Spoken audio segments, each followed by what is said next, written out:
welcome back to my channel. Today we're going to be making albondigas, so stay tuned and we'll get started. So the first thing you want to get going is your sauce for your broth. You want to boil in a small saucepan 3 chile guajillos, open them up, remove the seeds and the stems, and 3 Roma tomatoes. Bring that to a boil for about 15 to 20 minutes and then transfer all your ingredients over to your blender. If you have a glass one, please be careful and allow it to cool down. You want to use the cooking liquid, preferably just enough to cover your ingredients, and then for flavor 3 garlic cloves. If they're fairly large, you can get away with 2, and a tiny pinch of cumin. And if you absolutely hate cumin, just leave it out, but just go ahead and blend that until smooth. And then for your meat, you want to go ahead and season that with 1 teaspoon of onion powder and 1 teaspoon of garlic powder. I did also mince a handful of fresh mint. If you do not have any, you can use a tiny bit of oregano and or cilantro. And I did use about half a cup per pound for the rice measurements, and 2 eggs because I was making 2 pounds of ground beef, so just use accordingly depending on how much food you are making. As I mentioned, I'm making 2 pounds, and this is enough for about 4 to 6 people, and all of the measurements and ingredients are going to be listed in the description box for your convenience. So you want to go ahead and mix this with a spoon or a fork. The thing is, you do not want to handle the meat too much. You will have to eventually get your hands in there, so just make sure that your hands are clean, and then try to mix the meat in like 4 to 5 turns, you guys. Like I mentioned, you do not want to handle the meat too much, just because that does give you tough meatballs, and nobody wants that. So just go ahead and roll them up as you would, Italian meatballs, but we are making albondigas, so these are a little bit different.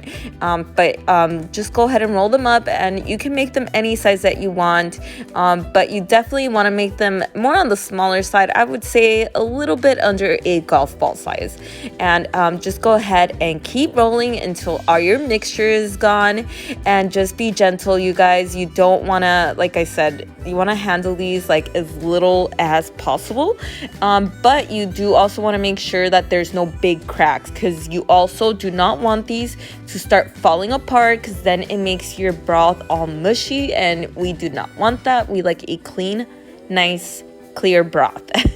So just go ahead and just ball them up until you are completely done using up all of your mixture. And then I just like to set them aside on a tray so that they are ready. I like to have them ready before getting my broth started, because that process is usually pretty fast. So I went ahead and finished doing that, and look, you guys, don't they look pretty? And yeah, the next step is getting the broth going. You want to use about 1 teaspoon of oil, and you want to saute about 3 pieces of white or yellow onion just for a few seconds to flavor your oil, and then strain in your mixture. You want to go ahead and bring this to a boil without adding any additional water. You want to just make sure that the flavor is very well concentrated. And the next step is adding additional water. What I like to do is just add it to the blender. That way we can get any of the residue that's left back in there. We do not want to waste any flavor, and as well bring this to a boil. Now once it comes to your second boil, I seasoned with 1 tablespoon of chicken bouillon, and I gave that a good mix. And you guys, it's very important your water has to be boiling before you start adding your meatballs. And what I like to do is I like to lower them using a spoon, and be careful, you guys. I know when I first tried making this, I just dropped them in, and I did burn myself because it splashed back at me.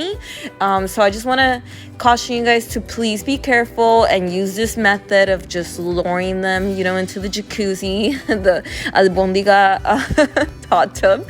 And yeah, just be careful, you guys. If you do have little ones, use the back burner. And yeah, you want to go ahead and start your timer. The meat alone, the meatballs have to boil for about 30 minutes, and I like to cover them, not all the way, just enough to let some of the steam out. And then at this time, while you have those 30 minutes, it's a good time to chop up your veggies. You can use whatever veggies you'd like. And after about 20 minutes, I did start adding my corn on the cob. I am using fresh corn on the cob, so it does take a very long time, but you just want to time yourself because your albondigas have to cook for 40 minutes. So depending on how long and how big you're cutting your vegetables, just time yourself accordingly within those 40 minutes. You want to add your potatoes and your carrots towards the last 10, and your zucchini, I would say if you're using that, I'm using the Mexican squash, that I add in the last 5 minutes because it does turn soft pretty fast. So just time yourself accordingly and just add as you go along within those 40 minutes that your albondigas are cooking. And at the very end, I do like to add some fresh cilantro. Just adds freshness, you guys. And cilantro, it is so good for you guys. I know that people think it's just for garnish, but it's actually a great vegetable to add to all of your broths. It does add that freshness. And yeah, you guys, I'm pretty sure that if you guys try this, your family is gonna absolutely love it. I like to garnish my albondigas with some chopped up onion with cilantro, just finely diced, and always I like to add some fresh avocado slices, but that's, you know, all according to your liking.